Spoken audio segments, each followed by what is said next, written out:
Proper math पे ला रही हूँ, ठीक है। मैथ का स्ट्रैटेजी मैं कैसे कर रही हूँ ये सारी चीज़ें बता दूंगी आपको। सबसे पहले यही रहेगा कि मैं आपको बता दूँ कि मैथ में आपको सबसे पहले सिलेबस को देखना है एंड सिलेबस को कहीं पे लिखो। ट्राई करो कि कंप्लीट सिलेबस के हर एक चैप्टर को लिखो, टॉपिक को लिखो और उसमें कैसे क्या कंप्लीट करना। दिख रहा है आपको, मैंने इसमें कंप्लीट लिखा है मैथ का सिलेबस। एंड मैथ में मेरा ये है कि इसमें मैं सारे चैप्टर को लिख ली हूँ और सारे चैप्टर में अगर मुझे सिलेक्ट करना है कोई टीचर कि मुझे कौन से टीचर से पढ़ना है, जैसे कि मैं आदित्य रंजन सर से पढ़ती हूँ, आप लोगों को अच्छा लगे तो आदित्य रंजन सर से पढ़ सकते हो, नहीं तो और सभी टीचर अच्छे हैं, जैसे कि एग्जाम्पल में गगन प्रताप सर भी हैं। तो ये सर सारे टीचर बहुत अच्छे हैं, तो आपको जिसे पढ़ना है ठीक है। और हाँ, मतलब जो बिल्कुल बेसिक हो और जिसको बहुत स्लो, बहुत जीरो से स्टार्ट कर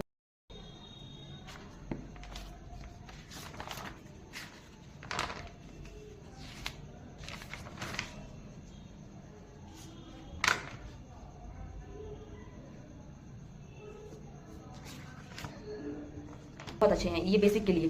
तो मैं इसका ये क्यों, इसमें ना मैं हर एक जगह ये देख रही हूँ, मैं लेक्चर लिख रखी हूँ कि हर एक मैं उसका जैसे बैच ले रखी हूँ, तो मैं हर एक बैच का वीओडी बैच है मेरा, तो उसमें सारे देख रही हूँ कौन से चैप्टर में मुझे कितना कितना चैप्टर कितना लेक्चर करना है। अगर एक चैप्टर में मुझे 19-20 लेक्चर करना है तो मैं उसे करती हूँ। और आप ऐसे ही लिख सकते हो सारे चैप्टर को और आपको कैसे कंप्लीट करना। और हाँ, आप लोगों मैंने ये ना पूछ रहे थे कि ये मैथ को उसमें अगर दो, जैसे कि लाइव क्लास में सर लोग हमेशा देखते हैं कि अर्थमेटिक और एडवांस दोनों लेके चलते हैं, जैसे सुबह में अर्थमेटिक करवा रहे हैं तो एडवांस को शाम में करवा रहे हैं, ऐसे दोनों चैप्टर दोनों पार्ट चल रहा है मैथ का। तो आप उसमें क्या कर सकते हो, तो अगर जिसको लग रहा है कि हम दोनों मैनेज नहीं कर रहे, जैसे कि मैं मैनेज नहीं कर पाती हूँ, तो मैं क्या करती हूँ, जैसे कि अभी मैं अर्थमेटिक पढ़ रही हूँ, परसेंटेज तो कंप्लीट कर लिया है, तो प्रॉफिट रेशियो, ये प्रॉफिट एंड लॉस वाला चैप्टर कर रही हूँ, तो ये इसका मैं क्या करती हूँ, एक रोज में जैसे कि सर सुबह और शाम करवाते हैं, तो मैं इसका ये करती हूँ कि एक रोज में मैं 2-3 मिनिमम तो दो लेक्चर मुझे रेगुलर करना ही करना है, साथ में प्रैक्टिस करना है। लेकिन आप टारगेट रखो कि मैं 3 लेक्चर कम से कम कर लूँ हर रोज, तो आपका ये रहेगा कि 2026 में जो आपका सिलेबस जो है वो कंप्लीट होने के चांसेस भी ज़्यादा रहेंगे। सो आप सही टाइम पे कंप्लीट भी कर लोगे, तो उसके लिए मैं यही बोलूँगी कि आप वो कर सकते हो। और एक दिन में 2-3 लेक्चर करने का ट्राई करो एंड प्रैक्टिस। और कहीं ने ये भी पूछा था कि आप प्रैक्टिस कहाँ से करती हो,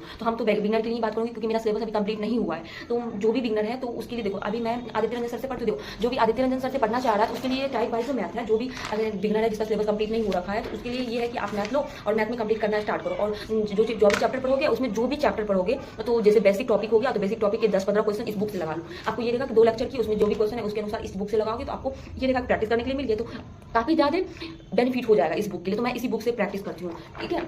तो इसमें सारे इसका मैं प्रॉपर वीडियो बना रखी हूँ, आपको जिसको भी देखना है, तो मैं कंप्लीट सब्जेक्ट का एक लॉन्ग वीडियो बनाई हूँ। तो सबने कहा कि नहीं शॉर्ट्स के वीडियो बना दो, उससे मैं जल्दी देख पाऊंगी, तो मैं इसलिए बना दी हूँ। और हाँ, रही बात नोट्स की कि आप लोग नोट्स बनाओगे या नहीं बनाओगे, तो देखो मैं नोट्स बनाती हूँ। अगर आप बिगनर हो तो ट्राई करो कि नोट्स बनाने, ऐसे नहीं कि हर एक क्वेश्चन को लिखना है फिर उसके आंसर को लिखना, बिल्कुल भी नहीं। आप क्वेश्चन समझ रहे हो और लग रहा है ये क्वेश्चन मैं प्रैक्टिस करते करते कहीं भूल जाऊंगी, उस क्वेश्चन लो, उस क्वेश्चन के पास आंसर लिखो। सीट तो देते हैं, एक क्लास नोट्स होता है और जो सीट देते हैं वो सर वो भी क्लास का ही सारा क्वेश्चन उसमें होता है, बस प्रैक्टिस करने के लिए आप उस क्वेश्चन को फिर से प्रैक्टिस कर सको।